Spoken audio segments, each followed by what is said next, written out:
2004년 미국에 공부하러 갔을 때 일입니다. 먼저 공부하러 가신 선배 목사님이 미국 생활에 주의해야 될 것을 몇 가지 이야기해 주세요. 그 중에 하나가 미국 도로의 경찰차 중에는 일반 차량과 똑같은 차량이 있으니 주의하라는 것입니다. 예를 들면은 경찰차는 외부에 폴리스라고 적혀 있죠. 그리고 차량 위에는 경광등 반짝이는 것이 있어요. 근데 이런 것이 없이 일반 차량과 똑같은 차량인데 경찰차가 있으니 조심하라는 거예요. 단 이런 차들을 구분할 수 있는 기준이 있대요. 그것은 뭐냐면 일반 차량인데 안테나가 많이 달려있으면 그것은 경찰차의 가능성이 높다는 것입니다. 왜냐하면 미국은 넓고요. 무전으로 연락을 해야 하다 보니까는 안테나가 많다는 거예요. 실제로 미국 도로를 운행하다 보면은 일반 차량인데 안테나가 아주 많이 붙어 있는 것이 있어요. 이런 것들은 대부분 경찰 차량입니다. 지금은 우리나라에도 이런 경찰차가 있습니다. 암행 순찰차라고 부릅니다. 외관에 경찰이라는 표시가 없고 그리고 차량 지붕에 경광등 없이 일반 차량과 똑같은 차량인데 경찰 공무원들이 운행하면서 사고를 예방하고 그리고 때로는 응급 상황에 있는 사람에게 도움을 주며 그리고 교통법규를 위반한 차량을 단속합니다. 뉴스를 보면요. 암행 순찰차에 단속당한 사람들 중 화를 내는 분들이 종종 있습니다. 자신이 생각했던 것보다 더 많은 벌금 그리고 더 많은 벌점을 받으면 화를 냅니다. 어떤 분들은 이렇게 항의해요. 어디에 그런 법이 있냐? 왜 나만 단속하느냐? 경찰 공무원에게 대들며 항의합니다. 이런 분들도 계세요. 벌금을 좀 깎아달라. 벌점을 조금 깎아달라. 생계를 위해 운전을 해야 되니 벌점을 조금 깎아달라는 것입니다. 어떤 분은 뉴스에서 보았는데 회사에서 해고를 당하니 제발 용서해달라고 무릎을 꿇고 경찰 공무원에게 애원하는 분도 보았습니다. 경찰 공무원의 반응은 단호합니다. 이미 카메라에 녹화되어 증거로 남아있으니 법적으로 벌금을 깎아줄 수도 없고 벌점을 깎아줄 수도 없다입니다. 법 규정대로 집행하는 것입니다. 저만의 생각인지 모르지만은 그런 법이 어디 있냐? 법을 가져와 봐라. 라면서 경찰 공무원에게 항의하고 심지어 경찰 공무원에게 막말을 하는 분들을 보면은 그런 분들이 법 위에 있는 느낌을 받습니다. 모든 사람들은 법과 질서를 지켜야지 공동체는 평화롭고 안정적인데 자신들은 법과 질서의 테두리 밖에서 좀 더 정확히 말하면 법과 질서 위에서 법망을 피해가며 자기가 원하는 것을 마음대로 하고 싶어하는 사람들입니다. 어쩌면 이것이 인간 안에 깊숙하게 숨겨진 본성인 것도 같습니다. 본문의 말씀으로 들어갑니다. 12절을 함께 읽으십니다. 하나님의 말씀은 살아있고 능력이 있어 좌우의 말씀 어떤 것보다도 예리하여 통과 영과 리 관절과 골수를 찔러 쪼개기까지 하며 또 마음의 생각과 뜻을 판단하나니. 오늘까지 같은 본문으로 3주에 걸쳐서 하나님 말씀에 대해서 설교를 듣고 있습니다. 우리가 지금까지 들은 설교는 첫째, 하나님의 말씀은 살아있다. 죽은 활자나 문자가 아니다. 둘째, 하나님의 말씀은 활력이 있다. 여기서 활력은 힘, 에너지. 하나님의 말씀은 힘이 있다는 거예요. 세 번째는 지난주에 들은 말씀처럼 하나님의 말씀은 좌우의 날이 선 어떤 검보다도 예리하여 우리에게 보이는 부분, 인간에 보이는 부분, 이것이 관절과 골수죠. 그리고 보이지 않는 부분, 혼과 영을 꿰뚫고 들어와 찌른다는 것입니다. 지난주 설교의 기억을 더듬어 보면은 이때 사용되는 검은요, 외과용 수술이었어요. 마치 외과 의사의 손에 있는 검처럼, 메스처럼 우리 안에 찌르고 들어와 관통해서 우리 잘못된 것을 수술해 살리는 기능입니다. 오늘은 네 번째, 하나님의 말씀은 마음의 생각과 뜻을 판단하다입니다. 여기서 판단하다는 뜻은 밝혀내다 또는 들추어내다입니다. 하나님의 말씀은 마음 안에 숨겨져 있는 것을 들추어냅니다. 여러분, 우리가 판단할 수 있는 것, 다시 말하면 우리가 밝혀내고 들추어낼 수 있는 것은 어떤 것입니까? 눈에 보이는 것입니다. 맞죠? 예를 들어 어떤 사람이 한 말, 그리고 어떤 사람이 하는 행동이 판단의 대상입니다. 말과 행동도 내가 보고 듣지 않은 것은 판단의 대상이 아닙니다. 내가 보고 들은 것만 판단의 대상이 됩니다. 내가 보고 들은 말과 행동을 들추어내어 이것이 옳은가 그렇지 않은가를 판단할 수 있습니다.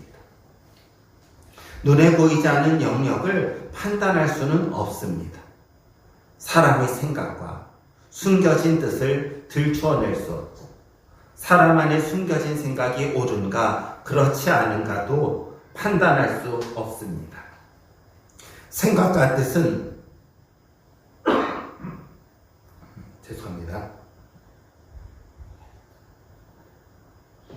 제가 모기 잠기니까는 코로나인지 걱정하시는데 설교하다 보면 이렇게 목이 잠겨요. 생각과 뜻은 볼 수 없습니다. 여러분 생각해 보세요. 우리가 관심법을 동원해서 사람의 마음을 읽을 수 있습니까? 없어요. 그러면 우리 안에 숨겨진 생각과 뜻을 알 수 있는 사람은 이 세상에 아무도 없습니다. 하지만 하나님의 말씀은 다르다는 거예요.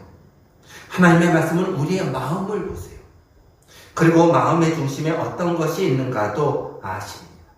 생각과 뜻이 어떠한가를 꿰뚫고 계십니다.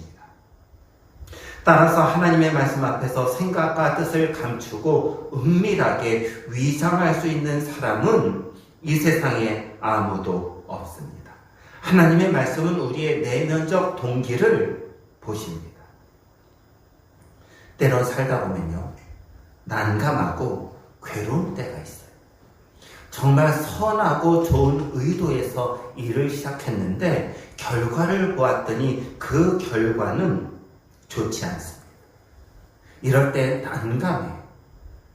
때로는요, 마음의 괴로움도 느껴요. 왜냐하면 사람들은 나타난 결과를 보고 판단하기 때문입니다. 이와 달리 하나님의 말씀은 우리 마음 안에 있는 동기, 숨겨진 의도를 보십니다. 그리고 그것을 판단하십니다. 분명 하나님의 말씀은 마음의 생각과 뜻을 판단합니다.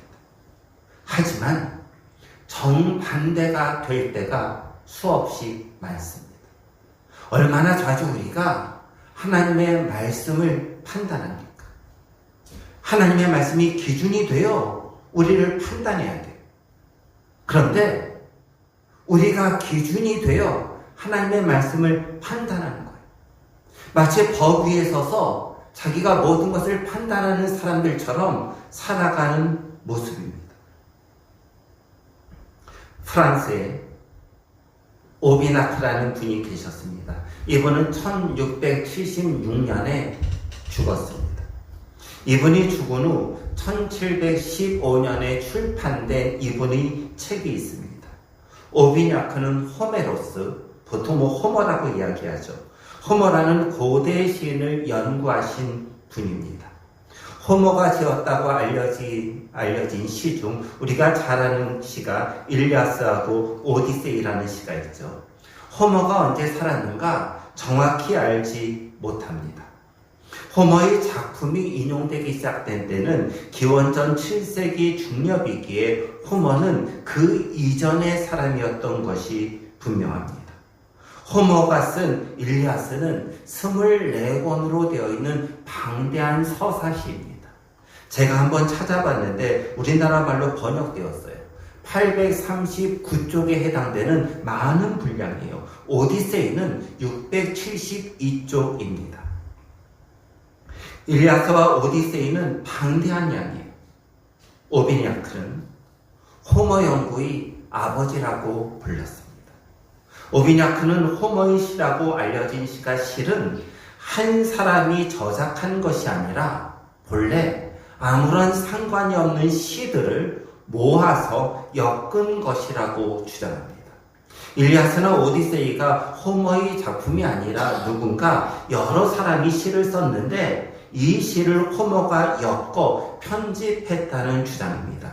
쉽게 말하면 일리아스나 오디세이는 아무 상관이 없던 여러 시들을 호모가 편집 의도를 가지고 편집했다는 것이 이분의 주장입니다.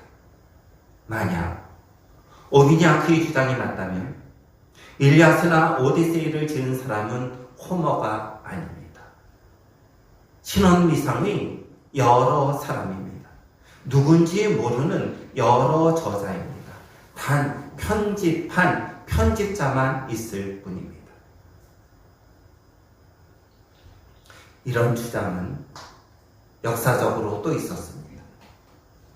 대표적인 논쟁 중 하나가 지난 150년 넘게 문학계에서 해온 사느냐 죽느냐 이것이 문제다 라는 말을 한 영국이 자랑하는 세계적인 대문호 윌리엄 셰익스피어에 대한 논쟁입니다. 간단히 말하면 이 논쟁은 셰익스피어의 작품을 셰익스피어가 썼느냐 안 썼느냐 그것이 문제입니다.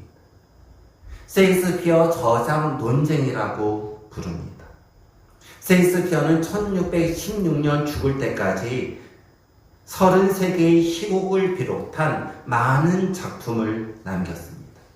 19세기 대영제국 시절 해가 지지 않는 나라인 대영제국 시절 영국은 셰익스피어를 인도와도 바꾸지 않는다라고 말할 정도로 영국이 자랑하는 대문호입니다. 하지만 대학 교육도 받지 못했고 상인의 아들이었던 셰익스피어가 진짜 대문호일까라는 의문이 있습니다. 언뜻 보기에는 평민 출신의 위대한 극작가인 셰익스피어를 폄하하기 위해 지어낸 소문 같지만 그렇게 간단한 문제는 아닙니다. 예를 들면은 셰익스피어의 작품에 사용된 단어의 개수를 세어보면은 2만 개가 넘습니다. 셰익스피어는 1616년에 죽었어요. 그런데 1611년에 출간된 킹 제임스 성경 여러분 아시죠? 킹 제임스 성경은 그 성경에 사용된 단어가 10,000개입니다. 이와 비교해보면 셰익스피어의 단어력은, 어휘력은 엄청납니다. 영국의 소설가면서 영어 연구가인 멜빈 브렉은 21세기 현재 우리가 사용하는 단어 개수도 셰익스피어가 사용한 단어 개수의 절반밖에 안 된다고 말합니다. 여러분 생각해 보세요. 셰익스피어가 죽은 지 400년이 지났어요. 400년 동안 언어가 얼마나 발달했어요. 여러분 신조어가 수많은 신조어가 생겼어요. 저희가 어렸을 때와 비교하면요. 신조어는 수없이 많습니다. 이렇게 단어의 변천 그리고 셰익스피어의 천재성을 감안한다 하더라도 당연히 의심의 대상이라는 점입니다. 정신분석 창시자인 지그문트 프로이드는 셰익스피어가 그 많은 작품들을 당대에 혼자 다 쓰지 않았을 것이라고 추측합니다. 셰익스피어가 아니라면 그러면 누가 썼을까요? 가장 많이 회자되는 사람 중 하나는 아는 것이 힘이다라고 말한 철학자 베이컨입니다. 심지어 셰익스피어의 작품들 중 일부는 당시 왕이었던 엘리자베스 1세 여왕이 썼다라는 가설도 있습니다. 1984년 찰튼 오그번 주니어라는 분은 셰익스피어가 실존 인물이었던 것은 확실하지만 그가 썼다고 말해지는 작품들은 한 사람에 의해 집필된 것이 아니다. 수많은 사람들이 그의 이름 뒤에 내용을 더하고 뺀 것이라고 주장하기도 합니다. 셰익스피어의 작품을 많은 사람들이 썼고 그렇게 많은 사람들이 작품들이 편집되어 셰익스피어의 이름으로 포장되었다는 점입니다. 하나님의 말씀을 주제로 설교하면서 오비냐크의 주장, 셰익스피어의 저작에 대한 논쟁을 말하는 중요한 이유가 있습니다. 하나님의 말씀인 성경을 이런 관점으로 보는 분들이 있기 때문입니다. 구체적으로 이런 관점으로 모세오경을 봅니다. 여러분, 모세오경이 뭐예요? 성경의 처음 5개, 뭐죠? 순서대로 창세기, 출애굽기, 레위기, 민수기, 신명기의 방대한 분량입니다. 모세오경의 저자가 누구죠? 저자는 하나님입니다. 그럼 모세오경을 기록한 사람은 누구죠? 모세입니다. 여러분, 복음서를 좀 읽어보세요. 마태복음, 마가복음, 누가복음, 요한복음을 읽으면 예수님이 모세오경을 인용하세요. 예를 들면 창세기를 인용하세요. 신명기도 인용하고 민수기도 인용하세요. 그러면서 이렇게 이야기하세요. 모세는 모세가 말했고 모세가 기록했다는 뜻이에요. 그러면 예수님도 모세오경의 기록자가 누군가? 모세라는 거예요. 사도행전을 보아도 동일한 패러다임이 반복됩니다. 사도행전을 읽다 봐도 모세는이란 말이 나와요. 모세오경, 창세기에서 말씀하셨다가 아니라 모세가 말했다. 신명기가 기록했다가 아니라 모세가 기록했다입니다. 이것은 사도행전도 모세오경의 기록자가 모세라는 것을 말씀하고 있다는 것입니다. 그럼에도 모세오경을 오비냐크나 셰익스피어의 저작 논쟁과 같은 관점으로 접근하는 분들을 만납니다. 창세기, 출애굽기, 레위기, 민수기, 신명기 이렇게 방대한 분량을 모세 혼자 썼을 리가 없다. 그리고 이 방대한 분량을 읽다 보면 어디에는 법이 나와요. 레위기에는 정결법이 나와요. 장르상 법이에요, 법조. 또 어떤 거는 서사시가 나와요. 어떤 거는 역사적인 기록도 나와요. 산문도 나와요. 이렇게 다양한 장르가 있는데 이것을 어떻게 한 사람이 기록했는가? 라는 주장입니다. 그래서 이런 분들은 이렇게 주장합니다. 모세오경을 모세가 기록하지 않았다. 후대의 어떤 사람들 또는 흩어져 있는 어떤 사람들이 기록한 것을 누군가가 후대에 편집했다. 심지어 어떤 공동체가 기록해서 편집했다. 더 나아가서 바벨론 포로 이후의 사람들이 모세오경을 기록했다고 주장합니다. 모세가 아닌 수많은 사람들이 여러 개의 글을 넣었다 뺐다 하면서 모세오경을 편집했다는 주장입니다.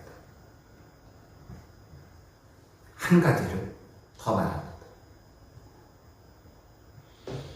17세기 후반 유럽에서 시작해서 18세기 유럽 사회, 아니 전 세계를 이끌었던 사상은 계몽주의입니다.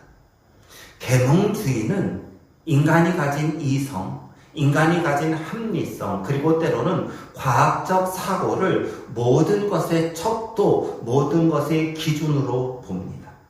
계몽주의는 인간이 이성을 통해서 사회의 무지를 타파하고 현실을 개혁하고자 하는 사상 운동입니다. 다시 말하면 계몽주의는요, 이성으로 모든 것을 판단하는 것. 모든 것의 판단 기준은 이성이에요. 그런데 이성과 합리성, 과학적 사고를 주장하는 이들의 사고가 어느 부분에 와서 기독교에게 잘못된 영향력을 줍니다. 먼저 여러분, 기독교 신앙에 이성이 필요합니까? 필요하지 않습니까? 여러분, 기독교 신앙에 이성이 필요해요? 필요하잖아요. 필요하죠. 두 번째, 교회 생활에서 이성이 필요합니까? 필요하지 않습니까? 교회 생활에서 이성과 합리성도 필요해요. 이성은 하나님이 우리에게 주신 도구예요. 자금의 시대적 상황은 많은 사람들이 기독교에 대해 반대해요. 기독교를 비판해요. 기독교를 비판하는 다양한 이유가 있는데 그 중에 하나는 교회가 이성적이지 않다는 것입니다. 여러분, 교회 안에서 상식적이지 않은 일들이 벌어진다. 교회가 상식의 수준에도 못 미친다는 것이 교회를 비판하는, 기독교를 비판하는 이들의 비판 중 하나입니다. 여러분, 이성은 반드시 필요합니다. 이성을 불필요한 것으로 오해하는 것은 기독교인의 참된 자세가 아닙니다. 마틴 로이드 존스 목사님은 설교를 이렇게 표현한 적이 있어요. 죄송해요. 영어를 그대로 좀 쓸게요. Logic on fire. 우리나라 말로 번역하면요, 불붙는 논리, 불타는 논리예요. 마틴 로이드 존스 목사님에 의하면요, 영감 있는 설교는 감정적인 설교가 아니라 불타는 논리, 불붙는 논리로 하는 설교예요. 여러분, 여기서 설교자가요, 불붙는 논리로 여러분에게 설교해요. 그럼 여러분, 회중은 무엇으로 이 설교를 받아야 돼요? 물론 성령의 은혜죠. 또 하나는 불붙는 논리를 받아들이기 위해서 어떤 것을 작용해야 해요? 이성이죠. 맞죠? 합리성이죠. 이때 작동되는 것은 이성이죠. 게다가 여러분, 성경 연구하시죠? 왜 답이 이렇게 희미해요? 여러분, 성경 연구하시죠? 여러분, 큐티를 해요. 큐티는요, 하나님의 말씀을 묵상하며 받는 거예요. 그런데 그때 성경 연구도 하잖아요. 도대체 이 말씀은 무슨 뜻일까? 찾아보기도 하잖아요. 여러분, 그때 이성적인 노력을 하죠. 여러분, 기독교적 서적도 읽으시잖아요. 그럴 때 마찬가지로 이성을 사용하죠. 기독교 신앙에서 이성은 반드시 필요합니다. 계명주의는 이성이 모든 것이 척도였어요. 그래서 이성적으로 이해되지 않으면 진리로 받아들이지 않습니다. 이런 관점에서 성경을 이해하는 이들이 있었습니다. 성경을 읽어요. 그런데 이것이 이성적으로 이해가 안 돼요. 예를 들어볼까요? 예수님이 어떻게 잉태됐죠? 성령으로 잉태되었어요. 여러분, 사람이 어떻게 잉태되나요? 남자와 여자의 관계에 의해 잉태돼요. 그러니 이것은 이성적으로 받아들일 수 없다. 예수 그리스도의 성령 잉태설 성경은 뺍니다. 여러분, 성경을 보세요. 수많은 기적이 있어요. 맞죠? 예수님의 수많은 기적이 있습니다. 그 기적은 이성적으로 설명되지 않습니다.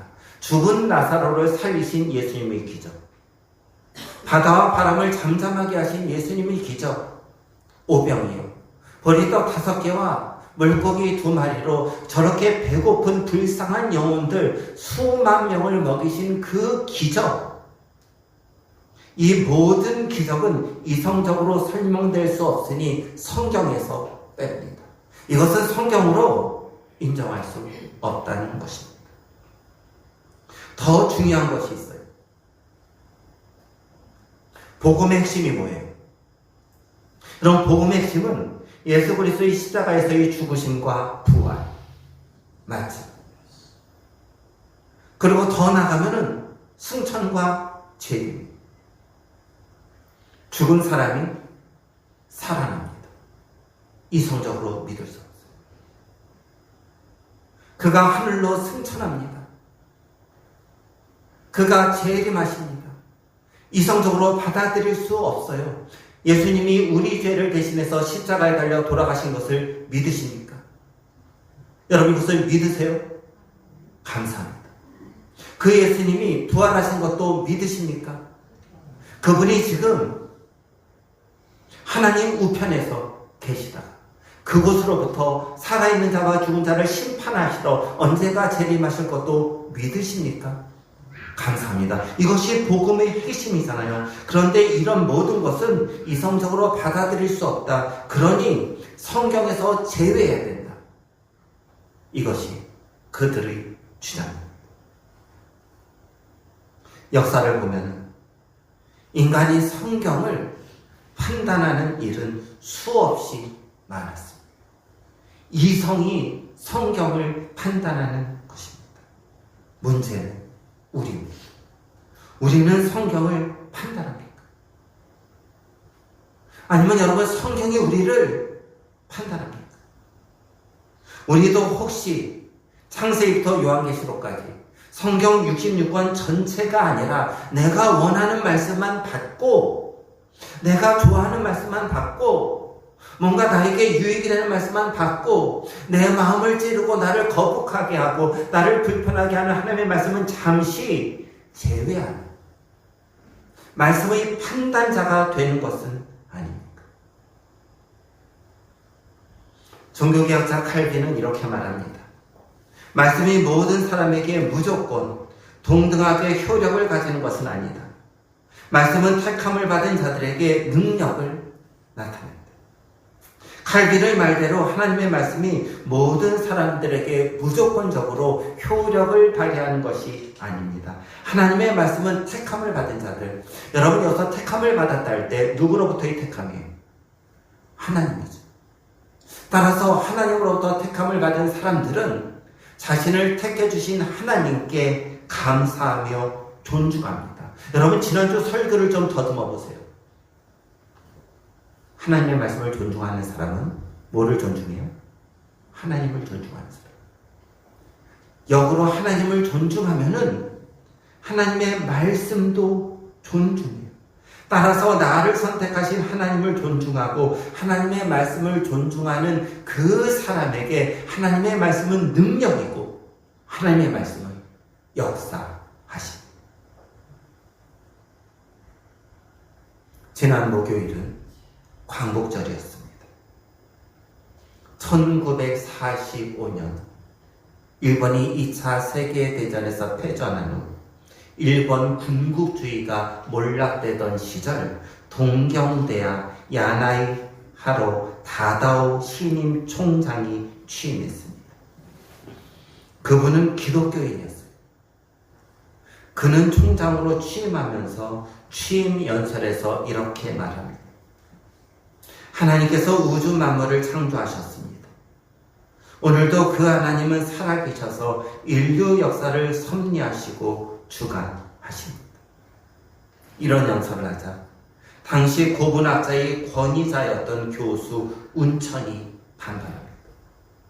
도대체 총장 취임 연설이 학교를 위한 취임 연설인가 기독교 설교인가 절에서 되는가라는 불평입니다. 그 불평이 총장의 귀에 들립니다. 하루는 총장이 운천 교수를 찾아갑니다. 가서 이렇게 말합니다. 성경을 읽으신 일이 있으십니까? 운천 교수는 없다고 답합니다. 총장은 한 번이라도 성경을 처음부터 끝까지 창세기부터 요한계시록 처음부터 끝까지 읽고 나서 비판하세요. 운천 교수는요. 가서 성경 전설을 사왔습니다. 창세기부터 읽어내려가기 시작합니다. 신앙적 배경이 하나도 없어요. 기독교에 대해서 아무것도 몰라요. 그런데 창세기부터 읽어내려가요. 여러분 얼마나 말씀이 힘들겠어요. 여러 번 중단했는데 운천은 끝까지 포기하지 않고 읽습니다. 시편과 잠언을 읽어내려가다가 기독교의 진리를 희미한 듯 발견합니다. 이어 예언서를 거쳐 누가복음에서 예수님의 십자가 상에서의 기도를 읽습니다. 자기를 못 박아 죽이는 이들을 향해 아버지여 저들의 죄를 사해 달라는 예수님의 십자가상의 기도를 읽습니다. 그리고 요한계시록에서 새하늘과 새 땅에 대한 내용을 읽습니다. 마침내 그는 기독교인이 됩니다. 교수직을 사임하고 미국으로 가 신학을 한 목사가 됩니다. 사랑하는 성도 여러분, 하나님의 말씀은 우리의 마음의 생각과 뜻을 판단합니다. 우리가 하나님의 말씀을 판단하는 것이 아닙니다. 창세기부터 요한계시록까지 성경 66권 전체를 하나님의 말씀으로 믿고 인정하고 읽으면은 하나님의 말씀은 우리의 마음의 생각과 뜻을 밝혀주시고 우리의 마음의 생각과 뜻 안에 그 하나님은 임재하십니다.